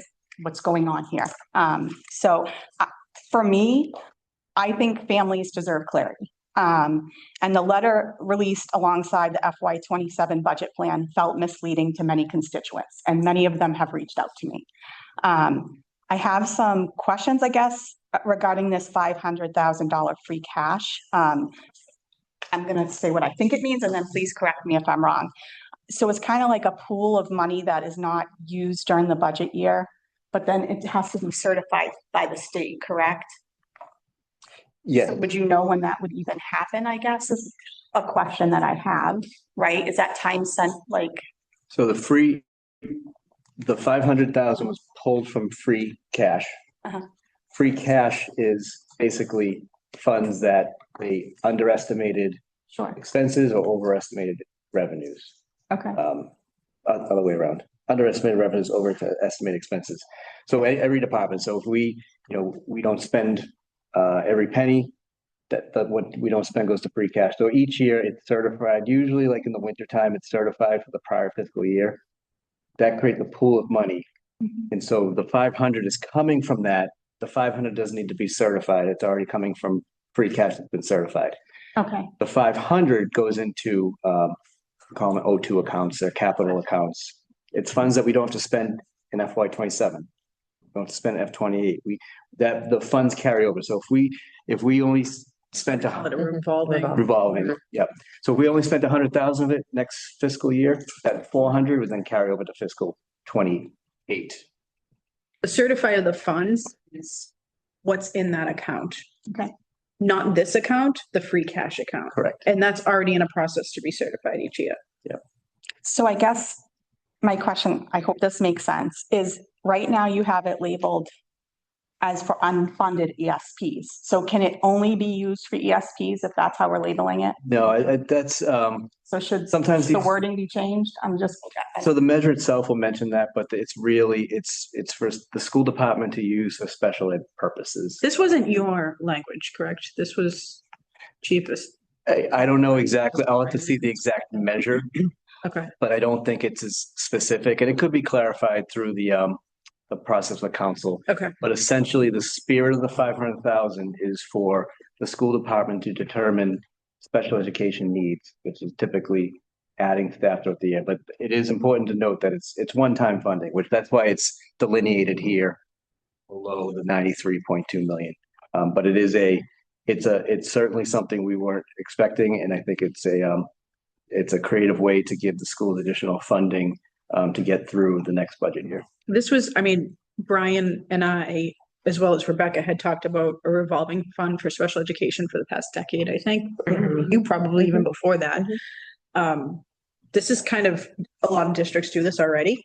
So it was nice to see that we were moving towards that direction. I'm really grateful for it. I just want to say that, but I just want to make sure that I'm understanding that this is a one-time deal. Because in the past, the fiscal practice was that we don't use one-time funds associated to payroll. And obviously I understand the times, but I just want to make sure that that is right clear to families. And, you know, obviously the funding plan has many variables that may or may not happen. I think for me personally, what I would have liked to have seen was maybe in bold writing, big. Maybe this would have helped with families saying just that it has many variables that may or may not happen. Because, you know, a fully funded budget, as I said before, isn't based on assumptions. And unfortunately, 3 years in a row, we have not been fully funded level service, and that has lasting impacts, you know, that we struggle to recover from, you know. There were some quotes made during the presentations to town council by the mayor, and I went back to watch and I wrote them down, that I think are what made many constituents feel like they were being misled. The first was, I'm able to fund all departments while keeping level service. It will keep everything we have in place, including meeting the goals of 100% school funding plan. It was important to me to fully fund the schools. It did not come at the expense of other departments or services. I didn't want that to happen. And so I think that's why people feel confused. Like, even when I looked at the sheet, school fee increases is a school committee vote. Like, I just, again, like that's a school committee vote. So, you know, and Mr. Langell made a comment, while he did acknowledge that things are very fluid, very time sensitive measures, if you will, but we have no doubt through all of this, we can get to the 100% of the school request of 5.3% increase over FY 26. So we know we're getting there. We just don't know exactly how yet, but it will be from the sheet that you see here. I don't understand how we don't have any doubt. So again, like, I want us to be transparent with families. I think any win that we have beyond I think families will accept that better. I just want us to be transparent with families. They deserve that. So. Yeah, and I completely agree with you. And I have, you know, since that last meeting, have talked to many constituents and explained what this really means. And again, I don't think the language used was completely transparent. And I think we, part of our job is to educate Correct. folks that it I've was. tried. I'm trying, still trying. Yep. Did you have something? I just want to say that the measure actually says free cash for special education reserve, so that for unfunded ESPs isn't in the measure. Thank you. Yeah, that's the kind of words that they put in there. Yep. Anything else from the committee? When it says the committed state earmarks, from Senator Patrick O'Connor, and I probably should have asked this a little earlier, but I know there was a potential for snow ice removal.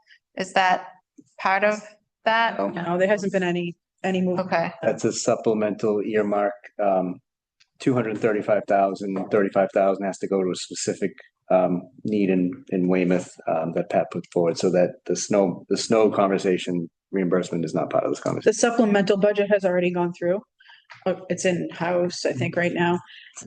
That would be part of FEMA funds that have to go through the state. okay, so we'll know more on that. When FEMA responds, I don't. Yeah. Yeah. Hopefully before Hopefully. we have snowstorms. Yeah. Okay. And I want to say thanks to Alyssa and Brian in particular, just for always answering questions and working so hard. I know that, like, as a new member and going through the warrants and everything, I know that Alyssa and Brian are working really hard, and I just wanted to say that I'm grateful for them. And this is really a learning process for everybody. And, we have like a new town council, a new mayor. I know TJ Lacey has worked for the town before, but we're all like, even though some of us have been around, we're all in new roles and trying to navigate it together. So I'm hopeful that the communication moving forward will be more straightforward and we won't have to backtrack. Because like my biggest concern when I saw the letter was I didn't want an empty room, because there's still work to be done and there's still advocacy work to be done. So I didn't want people to think, oh, we're all set, we've got the money, we can stop showing up now, we did it, yay. But that's not the reality. The reality of the situation is there's still work that needs to be done, and people still need to be paying attention, and people still need to be asking questions and advocating for the things that they don't want to see reallocated, AKA cut. So I just want that message to be loud and clear. Yeah, I think that the social media posts had already started. I'm sure you saw, I commented on several of them saying like, let's pump the brakes a little bit. We're not there yet. I think it is important though for people to not spiral on social media and then really understand where we are in the process before those posts are made. And come to the people that know, I don't know everything. I go to Brian and Alyssa every day. We don't know anything. We appreciate the comment. I give a nod to prior committee member Kathy Curran. The questions make us better. Yes. Yeah. For sure. Yep. Anybody?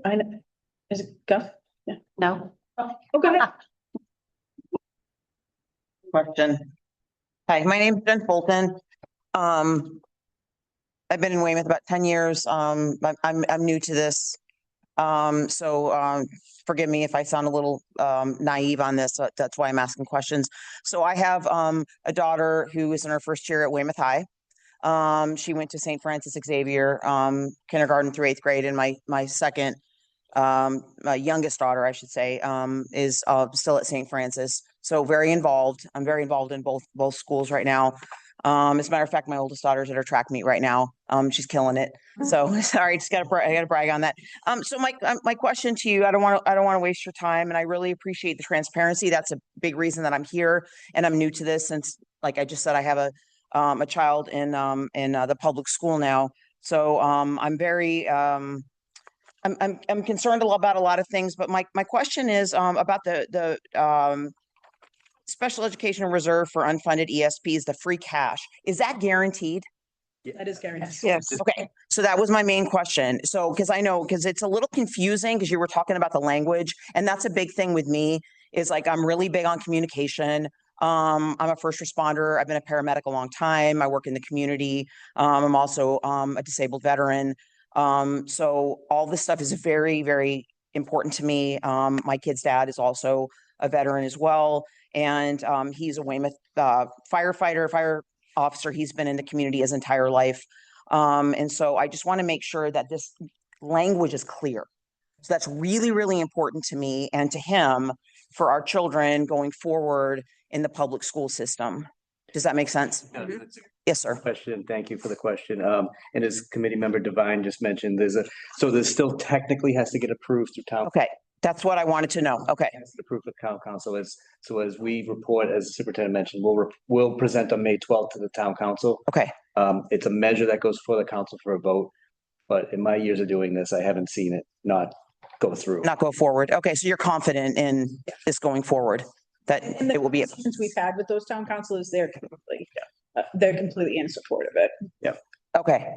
All right. Yeah. And I am very involved in the community, just so you all know. Haven't made the town council meetings as much as I'd like recently. I've been so busy with kids and my work and stuff, but I plan to, and I plan to be here a lot more. So thank you for your time. I appreciate it and your answers. Thank you. Anybody else? I will open it up to public comment now. Thank Us. All right, guys. Thanks. Kind of switch that. Yeah. I know. Are we like Thank you, Madam Chair. I've said it at every meeting. Thank you all, but thank you in particular to Mel and her team, but especially to Brian, Alyssa, the rest of the finance team. This district would be in dire straits if it wasn't for their involvement, their expertise, their professionalism, their intervention, their transparency in reporting. This has been probably the most transparent budget process yet, and I've been participating in these as a community member for 12 years. So thank you for that. Having said that, in that same 12 years, I have never seen more misleading and inaccurate statements being made at town hall or through mayoral communication than the mayor's letter that came out. Not only was it erroneous in terms of making it appear to the community that not only was he meeting level service, which he's not, but it was $4 million above the level service request. I've not seen a verbal clarification or a clarification posted. I'm told, I'm not on Facebook, I'm not a fan of social media, but I've been told that a corrected letter was posted without commentary. That doesn't suffice, and I would suggest that the mayor needs to explain and apologize for such an egregious error, particularly around such a sensitive and important topic as the budget in general, but in particular the school budget.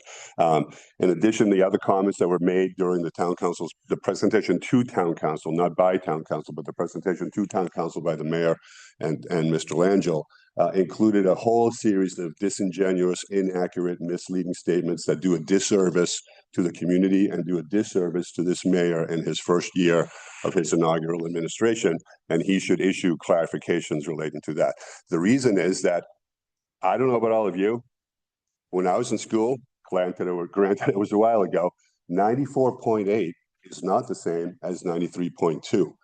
That is a $1.6 million shortfall to level service. It is in nowhere near addressing the level service request that school committee voted at the meeting when they voted the budget request. And it is now on top of the last 2 years, similar shortfalls of 1.6 and 1.9 million.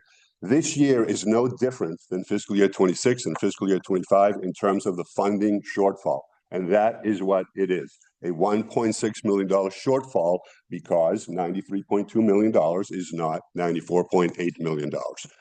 The additional $500,000 is also obviously not included in the operating appropriation because it is not a permanent part of the appropriation operating budget. It is a one-time $500,000 allocation for whatever it is, special education in general, but it is not included in the operating budget. And while it may be guaranteed once it's voted on by town council for fiscal year 27, it is not guaranteed for fiscal year 28 or 29 or in years going forward, because who knows what the fiscal situation is going to be then. It is only a one-time funding allocation for fiscal year 27. That's it. The chart in terms of the budget plan, let's be clear about that also. The funding sources are 93.2 million of, by the way, 31.2 million of which is from Chapter 78 that Weymouth is getting from the state. The 500,000 is a one-time allocation. The $745,000 belongs below the line. That is a recovery exercise, just like all the other items that are listed below the line. It is not a funding source. It is not a funding allocation that's coming to Weymouth Public Schools from the town. Correct me if I'm wrong, but that 745 is existing money from the existing WPS fiscal environment that is being tapped in order to help make up the $1.6 million, along with the other list of things that are going to be tapped in order to make up the $1.6 million. I just want to be clear. Am I correct in that? Allocation of budget. So the variance from the original request is not $383,000. It's $1.6 million because I'm not counting the 500,000. And so as a result, you're stuck doing the same exercise that you've done over the last 2 years, looking at this, that, savings from retirements, savings from resource allocations, cutting this, addressing that, shifting money from here to there. The reality is this budget allocation from the town repeats fiscal year 25, fiscal year 26, $1.6 million shortfall. There is no lack of clarity around that. That is the reality of the numbers. The numbers tell the story completely by themselves. No matter how much Mayor Melise or Mr. Lacy or Mr. Langell want to spin it some other way, it is a $1.6 million shortfall to level service.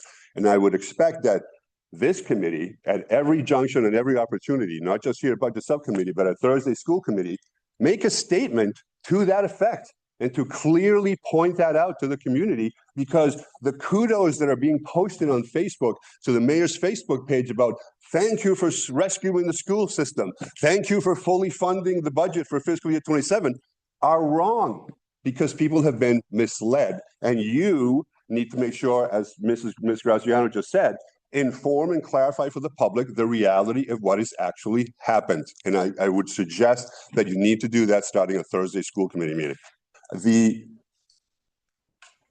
If I may, Madam Chair, thanks. So just some questions. What is the 745,000? That is, right now, it's mostly just natural attrition that occurs. So it's the reallocation of funding that we have in our budget. Attrition of staff? Attrition of staff. So why is that not included in the other staff attrition? Like maybe it's known. I'm sorry? It's known. Because it's known. It's known, it's done. Below the line is not yet been realized. It's okay. Contingent. But you agree with me, Brian, that 745 is not a revenue, a funding allocation that's coming from the town. That is you doing your usual yeoman's work, finding options for making up the $1.6 million difference. It is, and I'll say the team. All of you. It's the reallocation. It says it there, the reallocation of budgeted resources. But you agree that this chart is misleading in that it makes it appear that there's a $745,000 additional funding source being made available by, let's say, the town, when it is not. It's part of the rest of the list below the line that says plus a combination of the following, because that's in fact what it is. I'll belabor that point because it needs to be crystal clear that that 745 should not be at the top in a calculation that then results in a minimal variance of $383,000. No. The variance from the funding from Town Hall is $1.6 million. That's the shortage to level service for fiscal year 27. I guess my only comment would be above the line is known realized revenue and cut and reallocating of resources. But you can interpret it either way. Well, it's not funding from the town. No, it says and it isn't right, and it's not a fund, and it's not a funding source. Right. It's not an increase to revenue, right? So I'm belaboring that point because it's an important point to make from my perspective. The term that was used was shifts. Yeah. Right, shift. Okay, so shift is, we're all on the same page. I think we're all on the same page. I get it. We're all on the same page, right? I get that. The 500,000 for special education, the measure, as Mrs. Devine pointed out, so I was looking it up as well, doesn't say ESPs, it just says special education costs. Is the entire amount going into that OT account, and are you at full 100% discretion to use it as you see fit within that special education language? It's more of a, it's actually less restrictive than, so what was mentioned was the special ed stabilization funds, that's Mass General Law. Special ed stabilization is a Mass General Law. This is the same intent, but the restrictions are far less where Once it's in that O2 account, it's the discretion of the school committee administration to spend. Those special ed stabilization accounts require additional votes of the governing bodies of the town or city, which would be town council and school. Right, I'm aware of that, Brian. So the point that the stabilization account has legal requirements to it, that any money within the stabilization account can only be used 100% specifically for the purposes of that special stabilization account. My question here is, you have more freedom in that this is just a receptacle account. More flexibility with as it's proposed to. Right. Okay, and actually I like it. Yeah, I would agree. Granted, it's restricted to special education, but if you have a more of a free hand in terms of how to use it, and I don't know how you would, I'm surmising maybe it is ESPs that are only necessary for not the full year, 3 months, 6 months, because I think that you look at mandates, right? Things that we, or funded mandates. Yep. That we need to provide. My caution is that this money is not repeatable, guaranteed repeatable for fiscal year 28. So if you're using it for staffing purposes, it's a violation of what has been a long-standing set of statements from the town in terms of fiscal practice and warnings about not using free cash and one-time funding allocations for payroll purposes. So I would caution you in terms of being careful about how you decide to use that money, because it'll just add to the shortages when we start talking about the fiscal year 28 budget on July 1st. We're going to use it. We're going to use it. Thank you, Gus.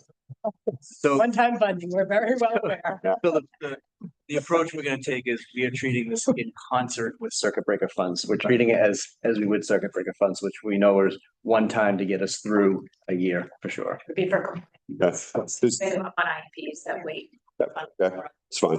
That's a good make good clarification. Brian, does the money get deposited, quote unquote, on July 1st? Yes.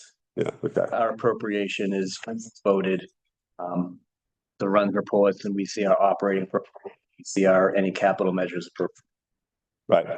Just one final question, Madam Chair. As it relates to, I know your plan will, the things below the line will evolve as things happen. The one observation about fees, we all know that athletics fees is near and dear to me. The conversation around fees includes potential increases to athletic fees. I just want to point out that the case for the need for increasing fees has yet to be made. This is now a 2+ year old hanging out there item. There has not yet been a full athletics revenue fiscal presentation. That would be a requisite before you make any decisions about whether you're going to increase athletic fees, because I will just remind you, the case has not yet been made. That's it, Madam Chair. Thank you. Thank you, Gus. Ashley.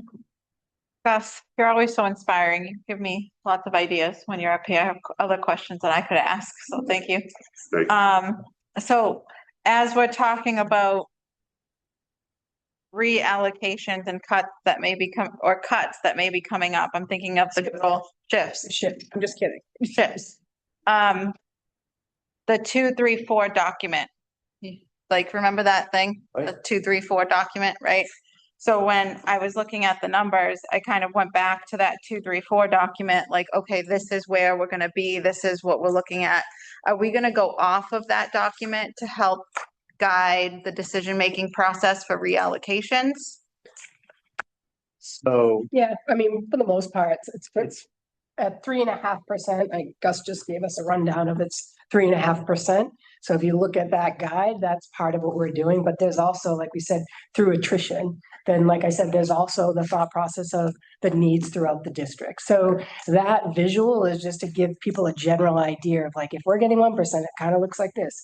If we're getting 3%, it could be this many cuts. I think if I don't have it right in front of me, but I think if you look at between 3 and 4%, we're not going to have the cuts that were on that chart. Okay. Yep. Yeah, it will be much less than what was it's on that. literally what Mel outlined at the beginning of our presentation here is the impact of the middle school for. Yeah, and you guys didn't do a chart like that last year. That was new, right? Everything's new this year. Okay. That chart was, I like that chart. To get more transparent, I don't know how we get much more transparent. So it's a part You just start wearing like cams all day. See what we do.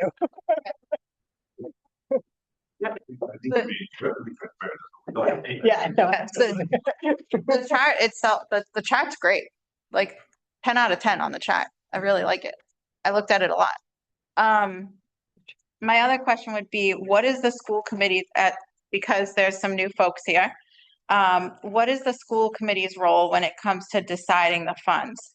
So will we be involved in deciding what needs to be reallocated? Because at one point we had a committee of the whole workshop with Glenn Kuchar, and he said that the school committee's role is to help decide what gets cut. Like we can help decide what we fund and what we don't fund. So I just want some clarification. I think he misspoke. Yes, That is definitely definitely misspoke. No, you're, Okay, that's what he said, though. Yeah. I just want some clarification while we're all here in this room together to know what did we do? March 26th, March you 26th. guys voted a budget and you'll vote again. So it's important is to know, I think actually, if I can jump into timeline. Yeah. I think it's, again, Let me clarify. We wrote the budget. We do not talk about people. So that is their job. but there is another opportunity. So you voted the budget on March Okay. 6th. That was like your role of to vote the budget. Now, depending on what's cut, you have to vote the budget again. So once council votes the budget, you have to vote a budget again. Line by line this time, right? I wouldn't recommend it, but. No. Okay. We fund it. Or department by department, I don't know. Purview is the budget. Just like we did in March. That's our job. Our job is not people. We don't decide where people. Okay, so we can't decide, Or anything. we don't have any input. You do.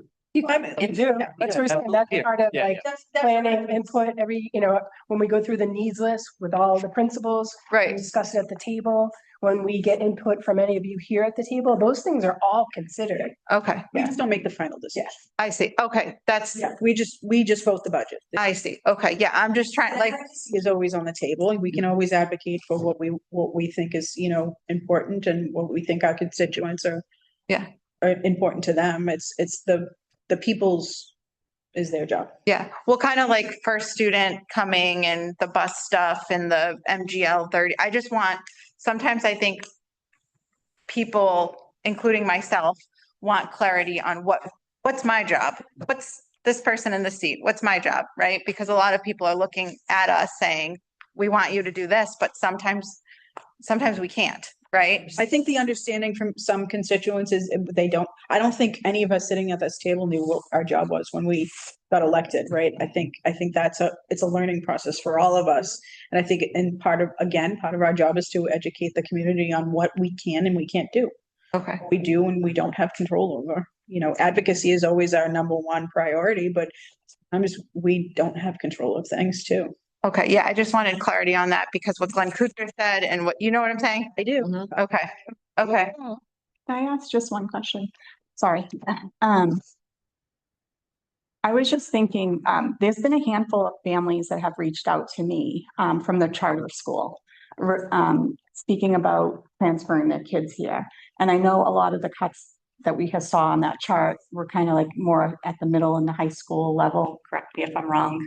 So I'm just curious, like, do we have any idea what those numbers may look like an estimate? Because I think that's something that we probably obviously want to take in consideration because.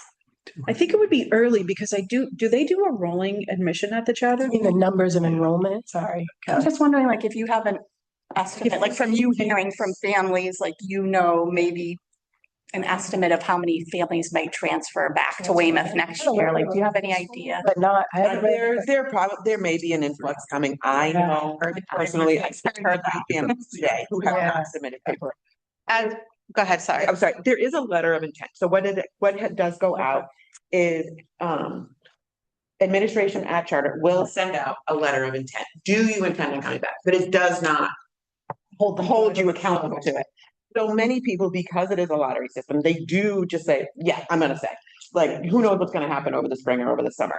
And I'm sure Mel will tell you that, come July or August and all of a sudden then that's the influx. I did that to you. Yeah. I know. Which we welcome. Yeah. So, but, there is, and I know, I think you and I may have talked to some of the same People maybe. maybe, but, Because I think that there is going to be an influx. So if everyone came back, I think it's 280. I'll get the exact number. I think it's. You said it was like 280 something Yeah. last time you were. I think it's In the savings then. so K through 12, I know, could be handled. 287. Would be another question. Right. That's what I- But that Well, and that's the other thing. We all span. tend to get a lot of people enrolling, not just from the charter school, but from inside the town that move into the town in August. Right. And so that number is always fluid.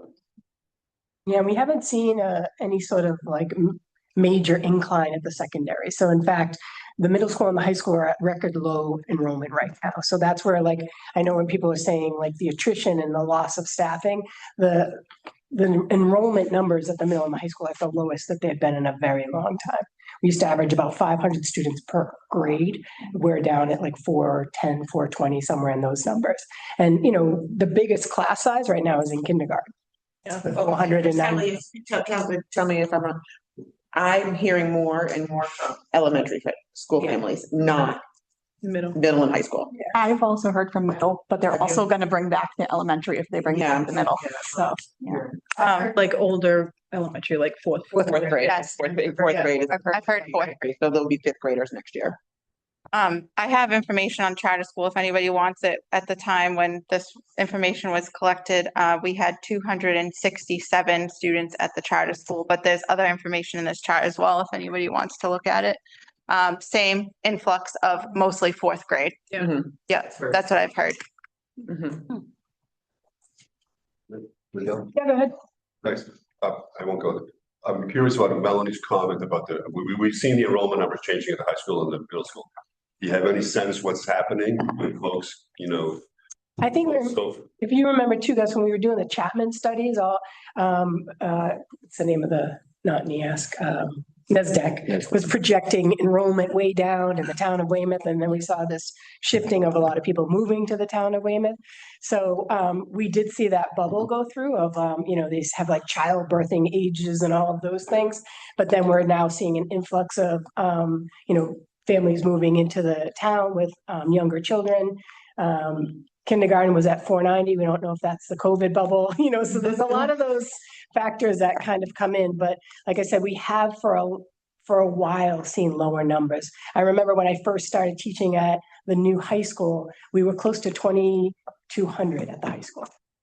Right. So that was over 500 kids per class. yeah, I said, is it families are opting private school? No, I don't think it's enrollment other places. I think there was a pocket of not many kids living in the town at that age group. Yeah. I think there's definitely a smaller. And we're seeing, and that's kind of what we were planning for. Now we're starting to see a bigger uptick at the elementaries.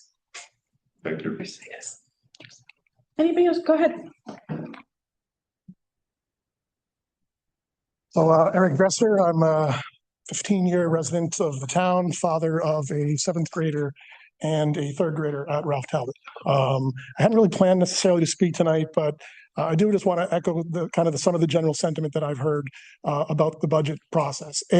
Really transparent, really cooperative, and I appreciate the creativity that I've seen, but also from other offices, as was said by others here, confusing, if not misleading.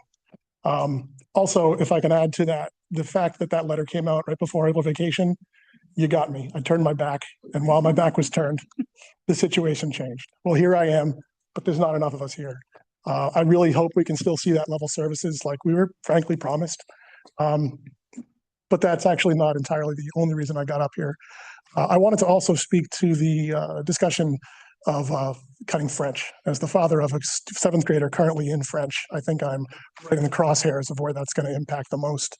And I would just really encourage you guys to take a 3-dimensional look at that in terms of options, because I think that stunting a 7th grader who's currently started down that path and not taking an equitable look at all the foreign languages, maybe breaking them out of the team approach. And my wife's a teacher in Pembroke.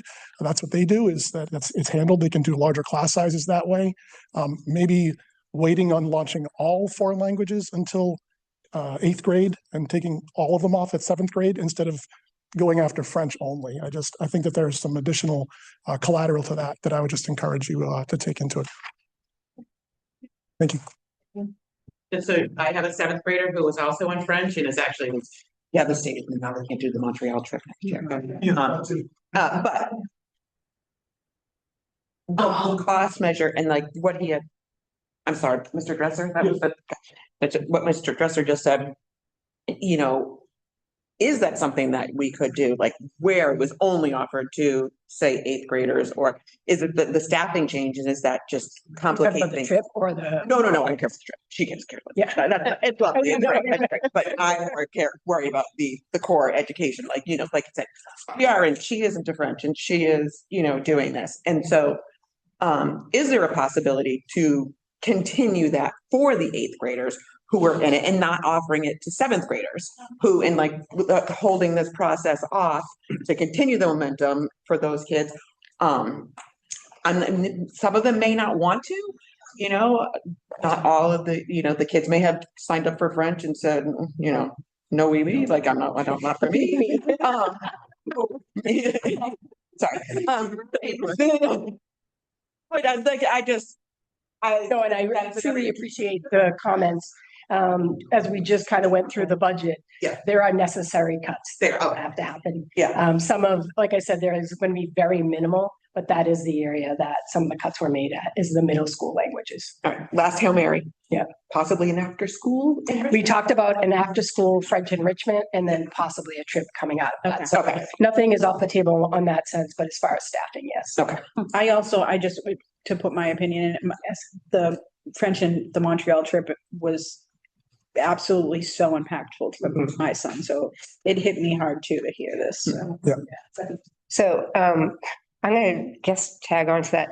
So I remember when I was in school and in that grade, when you started with the foreign language, you did half.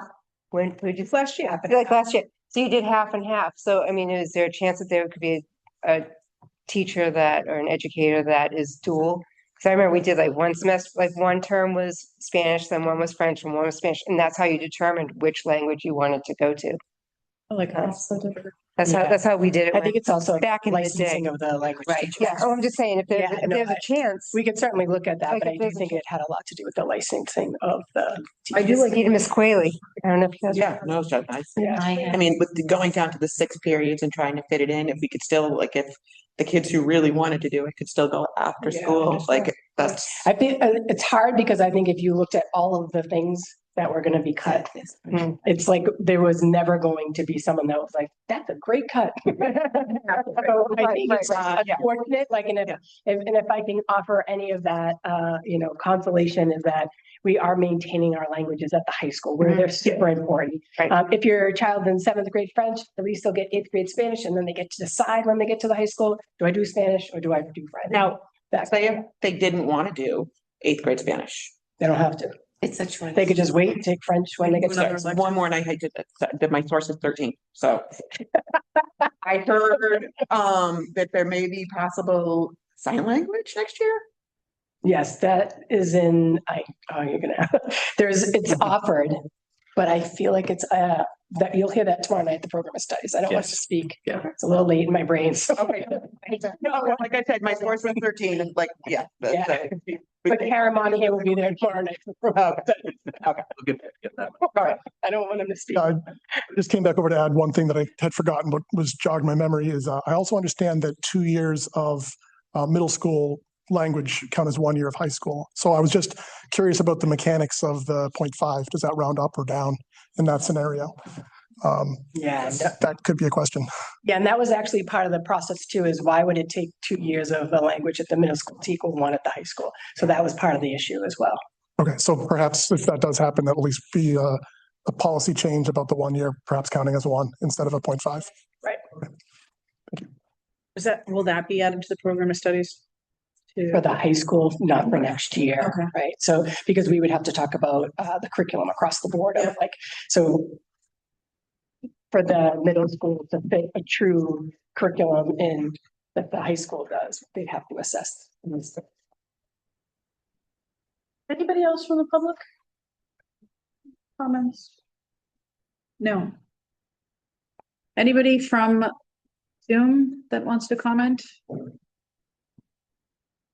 Raise your hand or chat. Chat. I do have, just timeline left. Oh, I'm sorry. That's okay. Go ahead. I'm not rushing at all.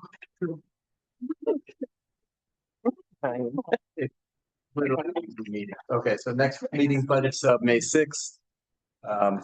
We're presenting to town council budget management on May 12th, annual town meeting on May 18th. Council will hopefully vote our budget June 15th, and then we'll have a final budget subcommittee meeting on June. I do, so May 12th is the same night as town parent council. Yeah, Ben is. What? On Monday. So more to come. Anything else from the committee? Oh. Okay. Gonna text this. I don't know if that. Nope.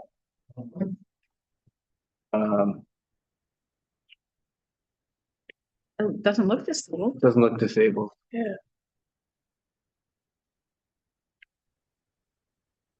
Can they raise their hand? Yeah, can you raise your hand if the chat's disabled? Are you? Alice is Oh. on. Oh, yeah. Oh, there we go. There's raised. We go. Okay. What did you see? Hmm? What did you see? The panelists, I think. Oh, okay. They can type. Yeah, it was, I'm not sure why. How much? Oh, whoever is trying. Okay. Oh, there we go. Q&A. Oh, he's got it now. I think so. So Kim, I just don't know if it.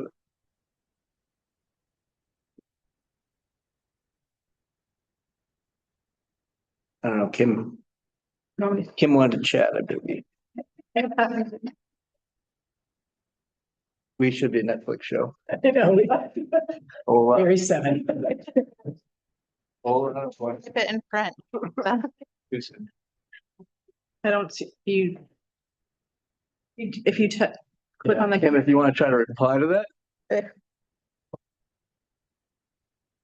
Like the whole like text.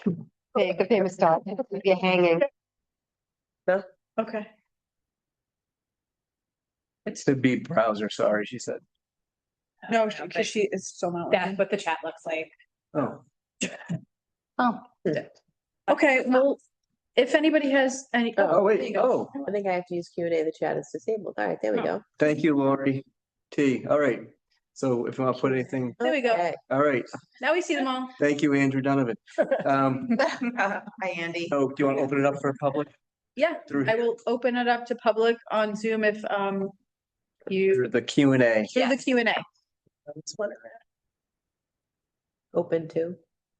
at the bottom. You learn something new every. This is, Thinking. yeah, No, that's those. Okay. Okay, one more minute. but thank you, Andrew, yeah. All right, again, if anyone has public comment, just use the Q&A function on your device. I am seeing nothing. None. I'm going to close public comment and I will make a motion to adjourn. Second. Oh, she's true. Thank you. Adjourn. Thank you, everybody. You're allowed to